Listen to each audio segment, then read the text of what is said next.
This is Summon Night Swordcraft Story, a GBA spin-off of the Summon Night franchise. Let's break it down. Swordcraft Story, unlike its tactical RPG brethren, is an action RPG where you play as a craft knight and fight through a large tournament arc to become a craft lord. Craft knights are essentially blacksmiths who also fight with the weapons they create. Your player character has 3 stats you'll need to work on: strength, defense, and agility. Strength affects how much damage you deal to an opponent, defense is how much damage you'll take from an opponent, and agility will affect how fast you move and how high you can jump. That is the gameplay loop to which we're introduced. The game spans across 10 in-game days. During those days, it's your job to fulfill whatever story objectives you need while forging the best weapons you can. Forging weapons requires crafting items which you can either buy in shop or discover in the game's dungeons. These items can then be smelted into crafting material to forge your weapons with. There are a total of 5 different weapon types you can make and use in battle: swords, axes, spears, fists, and drills.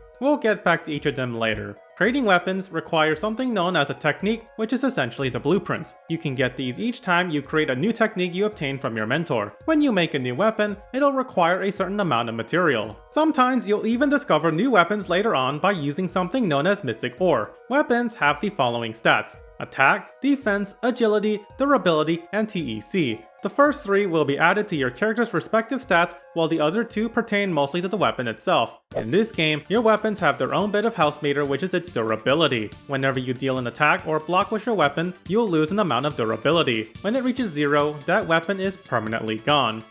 That's right, if you aren't careful, your weapons can break. During regular gameplay, you're able to equip up to 3 weapons, which you can switch using the L button. However, you're only limited to 1 weapon during those tournament matches, and it's a game over for those instances if your weapon breaks. If you're worried about durability, don't worry, there's a solution for that. Our final stat, TEC, affects the rate at which durability decreases. Unlike the other stats, this can be raised the more you use said weapon in combat. This is objectively the most important stat to raise in the game. Not only does having a TEC score mean you can use your weapon for longer, but it'll also mean your attack speed increases as well. Most importantly, however, if that particular weapon breaks or you get rid of it in any way, you'll retain that TEC score the next time you create another one. So remember, grinding is an optimal strategy, and you shouldn't be afraid to commit to your favorite weapon. Speaking of weapons,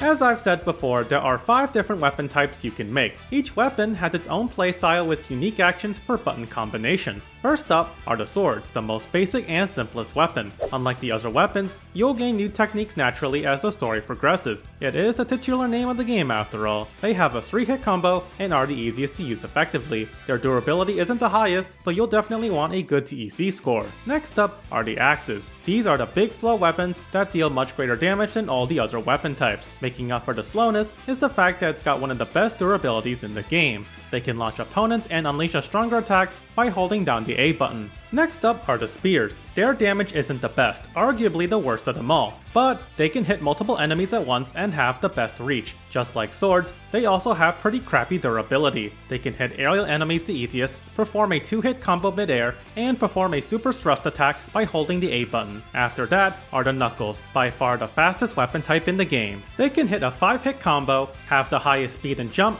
and perform an uppercut by itself or within the 5-hit combo. Just be careful as you're very vulnerable due to your limited range. And last but not least is the drill. They can do slower jabs and can dash, but their real strength is holding up or down with the A button. They perform a multi-hitting drill attack as they hold it down. This is extremely valuable in weapon fights, as the more an opponent guards, the more durability the drill will strip away.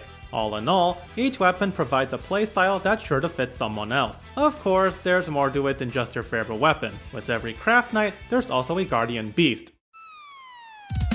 Near the start of the game, you'll answer a series of questions that determine your guardian beast. This is your companion who will follow you throughout the entire game. They can level up and are the game's magic system. Each of the 4 specialize on a particular element: fire, water, electric, and wind respectively. Their learnable magic pool is mostly the same, and it's usually down to preference to who you want. The only real difference maker will be what special weapons you can create with mystic ore. There's no real story bearing, so again, just feel free to pick what you like.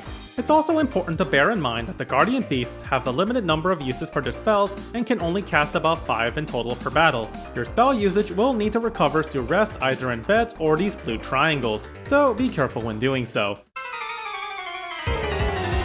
At long last, we can finally talk about the combat in this game. Prior to battle, you're mostly in the overworld until you find one through random encounters. This is when the game turns into something akin to a 2D fighter. You double tap left or right to run, up to jump, and down is more so for a button combination with your weapon. The L button is reserved for switching between weapons, while the R is to access your guardian beast's magic. As you cycle through your options, you press and hold the B button to use them, such as guarding an attack or using a spell or item. If, for whatever reason, you don't want to deal with enemies, then by walking towards the left or right end of the stage, you can fill up this bar to run away with no consequences. It's not a technically deep game like Street Fighter or Tekken, but for a handheld, it's enough to keep the player engaged, I think. In battle, you can run into a whole slew of enemies with different attack patterns. Most of the time, you'll run into several of them. This is where it's a decent idea to at least have a different weapon to deal with the situation at hand. You've got your favorites, but it's not a bad thing to swap to deal with hordes. The gameplay is engaging enough that it keeps you focused at all times, especially during the boss fights. It's not the most challenging game either, but it's still fun given the weapon types and variety you'll face. The 1v1s against other craft knights are definitely a highlight, as it feels more like playing an arcade mode of a fighting game. Outside of combat, you're mostly gathering the materials you need as well as grinding levels and your TEC stat. You don't need to overly grind to win. There's enough skill to be had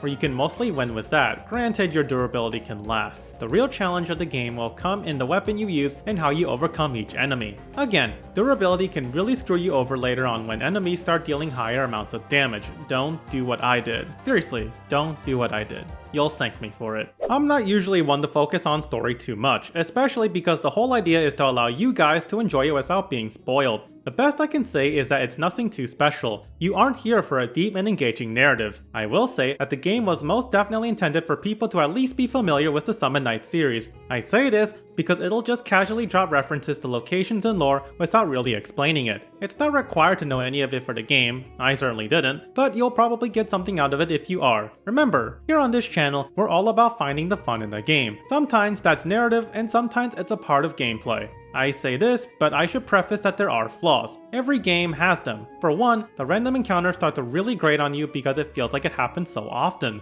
More modern RPGs fix this issue, but we're working with a game from the early 2000s, so you take it or leave it. There's an item you can equip that does lower the encounter rate, so that's a small plus. Another factor is the grinding of material. See, the game does give you plenty of material to find in the game's dungeons. You can break through these barrels to have a chance to find one or get it from an enemy in battle. But there's different types of materials you need for weapons. It can get a bit too grindy, especially because money isn't as heavy as other JRPGs. And while the Labyrinth, the game's main dungeon, has fast travel points, there's going to be other sections of the game without those. Dungeons later on definitely get a lot bigger in rooms, and the encounter rate from earlier doesn't help matters. It's got some annoying grievances, but I don't think that's enough to sour the overall experience. It's a fun title where you can get away with a different playthrough for different weapon runs. If I've convinced you this far, then here are some tips to get you started. 1. You don't necessarily need to get the next best weapon. Raising your TEC stat to its limits can be a real difference maker. Pick whatever you fancy. 2. The game has hidden side quests that can net you exclusive techniques to craft new weapons. I recommend the ancient artifact known as Game Facts for that one. 3. Each of the weapons that each craft knight uses in the tournament can be acquired for your own use. To do this, you'll need to break their weapon durability, which automatically wins you the match. With a decent TEC stat, you can do this with any weapon, but you can really just drill your way to victory. I've personally never done it because I don't know any better, but now you do. And lastly, take your time. The game isn't too long, and you can probably beat it within a week or two. Find what suits your fancy, beat the main story, and maybe even tackle the post-game. And that is the JRPG fighting game on the GBA. Thank you, and I wish you well. Peace.